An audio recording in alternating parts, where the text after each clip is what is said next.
राधे राधे प्यारे बच्चों।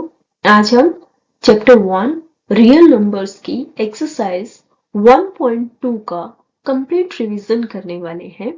अगर आपने अभी तक इसकी एक्सरसाइज 1.1 नहीं की है तो आप इसके लिए मेरी पिछली वीडियोस देख सकते हैं। So let's start without wasting any time. आपको इसके फर्स्ट क्वेश्चन में क्या दिया गया? Prove that √5 is irrational number. Okay, आपको ये प्रूव करना है कि √5 आपके पास एक इरेशनल नंबर है। √5 को एक इरेशनल प्रूव करने के लिए हम ये मान लेंगे, इन क्वेश्चंस को करने के लिए हम ये मान लेंगे कि हमारे पास √5 एक रैशनल नंबर है।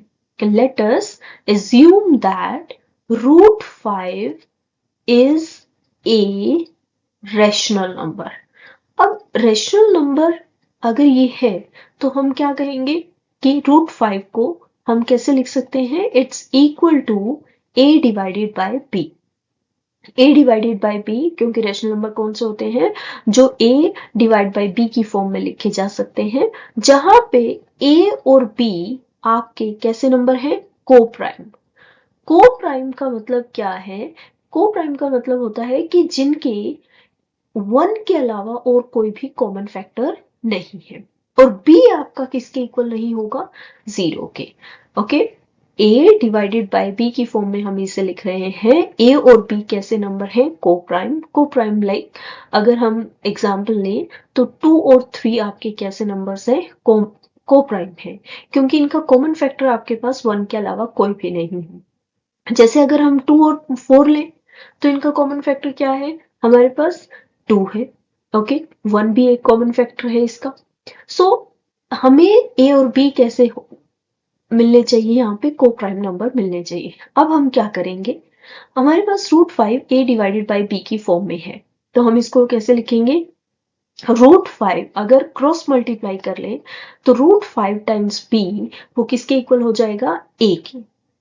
ओके, अब इस रूट को कैंसिल करने के लिए आप क्या करोगे? Squaring both side. Squaring both side, इस रूट को कैंसिल करना है तो अब हम क्या करेंगे? स्क्वायरिंग बोथ साइड करेंगे।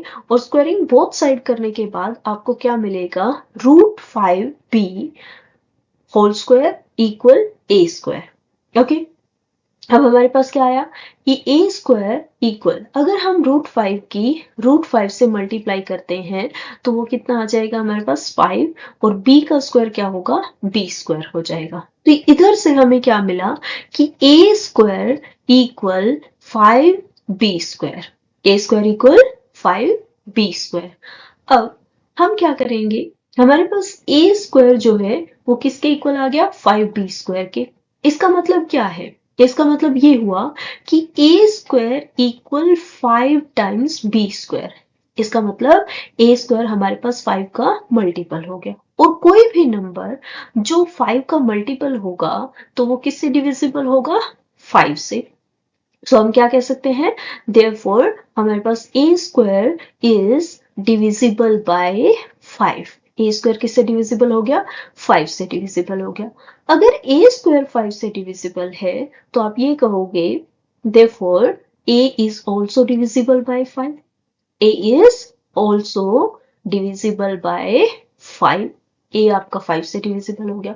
और कोई भी नंबर जो 5 से डिविजिबल है तो हम क्या लिख सकते हैं उसको? a equal 5 times 5 times m, वो 5 का मल्टीपल होगा। ओके, कोई भी नंबर जो 5 से डिवाइड हो रहा है वो 5 का मल्टीपल होगा। जैसे कि हम कहें कि 5 से डिवाइड होता है तो हम उसको क्या लिख सकते हैं? 5 टाइम्स 1। आपका 10 किससे डिवाइड होता है? 5 से डिवाइड होता है तो हम उसको लिखते हैं 5 टाइम्स 2। 15 आपका 5 से डिवाइड होता है तो हम उसको लिखते हैं 5 टाइम्स 3। आपका 20 5 से डिवाइड होता है तो हम उसको क्या लिखते हैं? 5 टाइम्स 4। तो इस तरह से कोई भी नंबर जो 5 से डिवाइड हो रहा है वो 5 का मल्टीपल होगा। अब आप इसको क्या मान लीजिए? फर्स्ट इक्वेशन मान लीजिए। और आप इस a की वैल्यू 5m इसके अंदर पुट कर दीजिए। 5m square equal 5b square. तो यहां से 5 का स्क्वायर कितना हो गया? 25 इक्वल 5b स्क्वायर। तो यहाँ हम क्या करें कि 5 ही मल्टीप्लाई में है, दूसरी साइड लेके जाओगे तो क्या हो जाएगा? डिवाइड में हो जाएगा। Equal b square. तो यहां से आपको क्या मिला, B square equal 5m²। Again हमारे पास उसी तरह की सिचुएशन आ गई जैसे पहले थी कि a² 5b², यहाँ b² 5m²। इसका मतलब b भी आपका क्या है, b² is divisible by 5, b² is divisible by 5। और कोई भी नंबर जो 5 से डिवाइड हो रहा है, b², अगर किसी नंबर का स्क्वायर 5 से डिवाइड होता है तो वो नंबर खुद भी क्या होगा, वो 5 से डिवाइड हो जाएगा, ऑल्सो डिविजिबल बाय 5। ओके, तो इसका मतलब ये हुआ कि आप ये लिख सकते हो कि आपका b वो भी 5 का मल्टीपल है। b भी क्या है आपके पास, देयरफॉर आप ये कहोगे कि आपके पास b भी क्या है, 5 का मल्टीपल है। अब a भी 5 का मल्टीपल है, आपका b भी 5 का मल्टीपल है, तो हम ये कहेंगे कि हमारे पास therefore a and b have common factor आपके पास क्या हो जाएगा इसका, a and b have common factor 5। लेकिन हमने स्टार्टिंग में कहा कि हमारे पास a और b का कॉमन फैक्टर सिर्फ और सिर्फ क्या है, 1 है। हमने ये कहा कि a and b have common factor 5, so a and b have common factor 1। हमने स्टार्टिंग में कहा कि ए और बी का कॉमन फैक्टर क्या है, 1 है। लेकिन अब हम ये कह रहे हैं कि a and b have common factor 5, तो ये क्या है, which is a contradiction. Contradiction का मतलब होता है कि जो हमने माना उसके अपोजिट हमें मिल रहा है। Therefore our supposition is wrong. इसका मतलब क्या हुआ कि हमारी सपोजिशन क्या है, रॉन्ग है। Therefore our supposition is wrong. इसका मतलब ये हुआ कि आपके पास √5, therefore √5 is an irrational number. आपने क्या सपोज किया था, रेशनल, आप कहाँ पहुंच गए, एक इरेशनल नंबर पे। यही चीज हम इस क्वेश्चन में शो कर रही थी कि √5 एक इरेशनल नंबर है। तो इन क्वेश्चंस को कैसे करेंगे, आप √5 को एक रेशनल नंबर मान लीजिए, उसके बाद आप क्या करोगे, एक कॉन्ट्रडिक्शन पे आओगे, वहां से आपके पास क्या हो जाएगा, ये एक इरेशनल नंबर हो जाएगा। Let's move to the second question of this exercise. आपको सेकंड क्वेश्चन में क्या दिया गया है, सेकंड क्वेश्चन में दिया गया प्रूव दैट, आपने प्रूव करना है कि 3 + √5, 3 + 2√5 आपका कैसा नंबर है, एक इरेशनल नंबर है। अब इसको इरेशनल नंबर प्रूव करने के लिए सेम आप क्या करोगे, लेट अस एज्यूम दैट, आप ये मान लीजिए कि आपके पास, let us assume that 3 + 2√5 is a rational number. ये कैसा नंबर है, रेशनल नंबर है। अगर ये रेशनल नंबर है तो अगेन देयरफॉर 3 + 2√5 आपके पास किसके इक्वल हो जाएगा, a डिवाइडेड बाय b। और a और b आपके कैसे नंबर है, कोप्राइम नंबर है। कोप्राइम का मतलब अगेन कि इनका common factor, they have not common factor other than 1, okay, no common factor other than 1, no common factor other than 1 के अलावा इनका कोई भी और कॉमन फैक्टर नहीं है। और b आपके पास यहाँ पे किसके इक्वल नहीं है, 0 के इक्वल नहीं होना चाहिए। ओके, अब आप क्या करोगे, ये थोड़े आसान क्वेश्चंस हैं। इसमें आपके पास क्या आ गया, 2√5। हम इस 3 को इक्वल के दूसरी साइड लेके जाते हैं, 3 को इक्वल के दूसरी साइड लेके जाते हैं, तो ये क्या हो जाएगा, a divided by b -3। Okay, अब हम क्या कर सकते हैं, इनका एलसीएम ले सकते हैं। तो यहां से हमारे पास क्या आएगा, a - 3b divided by b equal to √5। अब जो ये 2 है, ये आपके पास यहाँ पे मल्टीप्लाई में दिया गया है। सो अगर हम इसको इक्वल के दूसरी साइड लेके जाएंगे तो ये क्या हो जाएगा, a - 3b divided bye 2b। Okay, अभी हमने फर्स्ट क्वेश्चन में प्रूव किया था कि √5 हमारे पास कैसा नंबर है, एक इरेशनल नंबर है। लेकिन ये जो a और b है, ये आपके पास कैसे नंबर्स हैं, a and b are integers. a और b क्या है, इंटीजर्स है, इंटीजर्स है। तो अगर एक इंटीजर में से इंटीजर को माइनस करोगे तो भी आपको इंटीजर मिलेगा। अगर एक इंटीजर को आप इंटीजर से मल्टीप्लाई करोगे तब भी आपको इंटीजर मिलेगा। तो आपकी राइट साइड यहाँ पे क्या है, राइट साइड हमारे पास क्या आती है, राइट साइड कैसी है, एक रैशनल नंबर है, जबकि आपकी लेफ्ट साइड यहाँ पे क्या है, इरेशनल है। So irrational is not equal to rational number. Irrational number जो है वो रैशनल के इक्वल नहीं हो सकता। Therefore our supposition is wrong. इसका मतलब जो हमने माना वो क्या है, गलत है। Our supposition is wrong. और हमने माना क्या था कि हमारे पास 3 + 2√5 कैसा है, एक रैशनल नंबर है।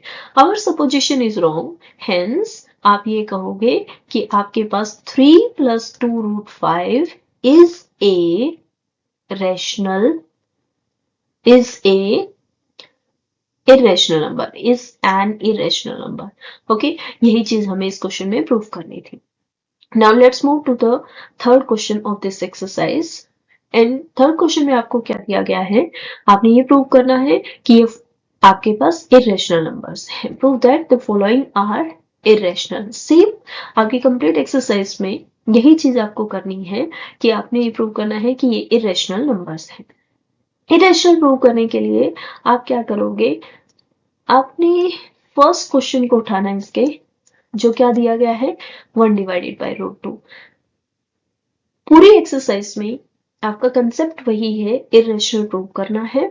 इरेशनल प्रूव करने के लिए आप ये मान लोगे कि एक रैशनल नंबर है। सो आपकी फर्स्ट लाइन सभी क्वेश्चंस में सेम रहेगी, late us assume that, let us assume that 1/√2 is a rational number। ये कैसा नंबर है, रैशनल नंबर है। सो 1/√2 एक रैशनल नंबर है, तो आपका क्या होगा, a/b की फॉर्म में लिखा जा सकता है, जहां पे a और b आपके कैसे नंबर हैं, को प्राइम नंबर्स हैं। अब को प्राइम नंबर का मतलब आपको पता लग गया होगा कि इनका कॉमन फैक्टर जो है 1 के अलावा और कुछ भी नहीं होगा। They have only common factor which is equal to 1। b आपका 0 के इक्वल नहीं होना चाहिए। ओके, अब हम क्या करते हैं, अब हम इनकी क्रॉस मल्टीप्लाई कर लेते हैं। क्रॉस मल्टीप्लाई करेंगे तो हमें क्या मिलेगा, b = √2a। Okay, b = √2a। अब ये a यहाँ मल्टीप्लाई में है तो इक्वल के उस साइड क्या हो जाएगा, डिवाइड में। अगेन आपको क्या मिल रहा है यहाँ पे, b/a = √2।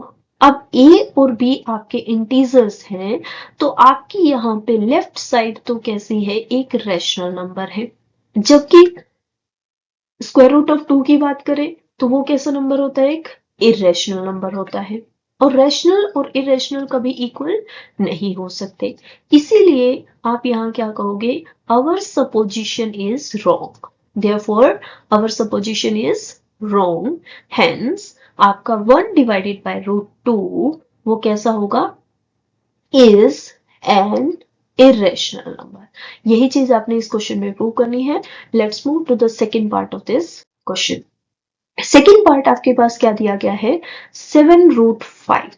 ओके, 7√5 को इरेशनल प्रूव करना है तो सेम प्रोसीजर आपका होगा, late us assume that 7√5 is a rational number. ये आपके पास क्या है, एक रैशनल नंबर है। रैशनल नंबर है तो हम इसको क्या कहेंगे, it's equal to a/b। Again वही आप a और b यहाँ पे क्या लिखोगे, को प्राइम है, जिनका कॉमन फैक्टर सिर्फ और सिर्फ क्या है, a और b का कॉमन फैक्टर 1 है, एंड b आपका किसके इक्वल नहीं है, 0 के इक्वल नहीं है। ओके, तो आपको 7√5 इक्वल दिया गया है a/b है। आप क्या कीजिए, ये 7 यहाँ मल्टीप्लाई में दिया गया है तो इक्वल के उस साइड क्या हो जाएगा, डिवाइड में। तो अब √5 कैसा नंबर है, एक इरेशनल नंबर है। ओके, आपको पता है a और b इंटीजर्स हैं। अगर a और b इंटीजर्स हैं, a and b are integers, तो अगर आप किसी इंटीजर के इंटीजर से मल्टीप्लाई करते हैं, जैसे आप 7 की b से कर रहे हो, तो भी इंटीजर आएगा। इसका मतलब आपकी जो राइट साइड है यहाँ पे वो कैसी है, एक रैशनल नंबर है। और इरेशनल और रैशनल दोनों इक्वल नहीं हो सकते, इसीलिए आप क्या कहोगे अब कि हमारी जो सपोजिशन है, therefore our supposition is wrong. इसका मतलब जो हमने माना वो क्या है, गलत है। Therefore 7√5 is an irrational number। Okay, ये आपका इसका सेकेंड पार्ट है। नेक्स्ट, +√2 आपके पास दिया गया है। 6+√2 को आप कैसे लिख सकते हो? हमने ये प्रूव करना है ये इरेशनल है, तो let us assume that 6+√2 let us assume that 6+√2 is a rational number। ये आपके पास कैसा नंबर है? रेशनल नंबर है। अब 6+√2 एक रेशनल नंबर है, तो अगेन आप क्या लिखोगे? It's equal to a divided by b। A और बी आपके कैसे नंबर है? को प्राइम है। ये लैंग्वेज आपकी सारी सेम रहेगी हर एक क्वेश्चन में। ए और बी को प्राइम है, और ए और बी का कॉमन फैक्टर आपका सिर्फ और सिर्फ क्या है? 1 है। बी आपका 0 के इक्वल नहीं होना चाहिए। ओके, अब हम क्या कर सकते हैं? √2, ये 6 इधर प्लस है, इक्वल के उस साइड क्या हो जाएगा? माइनस हो जाएगा। अब आप यहाँ पे एलसीएम लीजिए, बी और 1 का एलसीएम क्या आएगा? बी। ए माइनस, अब 6 की बी से मल्टीप्लाई होगी 6 में। अब इतना पता है कि ए और बी आपके कैसे नंबर्स हैं? इंटीजर्स हैं। इंटीजर्स हैं, इसका मतलब आपको पता हो कि ये 0, 1, 2, 3 या हम कह सकते हैं नेगेटिव नेचुरल नंबर्स होंगे। ओके, इनमें से कुछ हो सकता है। अब ए इंटीजर है, अगर ए में से 6b जो कि एक इंटीजर है माइनस करेंगे तो इंटीजर मिलेगा, और इंटीजर को इंटीजर से डिवाइड करेंगे तो भी इंटीजर मिलेगा। सो आपके पास यहाँ पे जो लेफ्ट साइड है वो तो है एक इरेशनल नंबर। ओके, कैसा नंबर? इरेशनल। और राइट साइड आपकी कैसी है? एक रेशनल नंबर। तो इरेशनल आपका रेशनल के इक्वल नहीं हो सकता। इसका मतलब again our supposition is wrong, और आपका 6+√2 वो कैसा होगा? एक इरेशनल नंबर। तो इस तरह से हमारी ये एक्सरसाइज कंप्लीट होती है। आई होप आपको ये एक्सरसाइज अच्छे से समझ आई होगी। अगर आपको वीडियो अच्छी लगे तो प्लीज इसे लाइक करें, चैनल को सब्सक्राइब करें और अपने फ्रेंड्स के साथ शेयर करें। Thank you so much.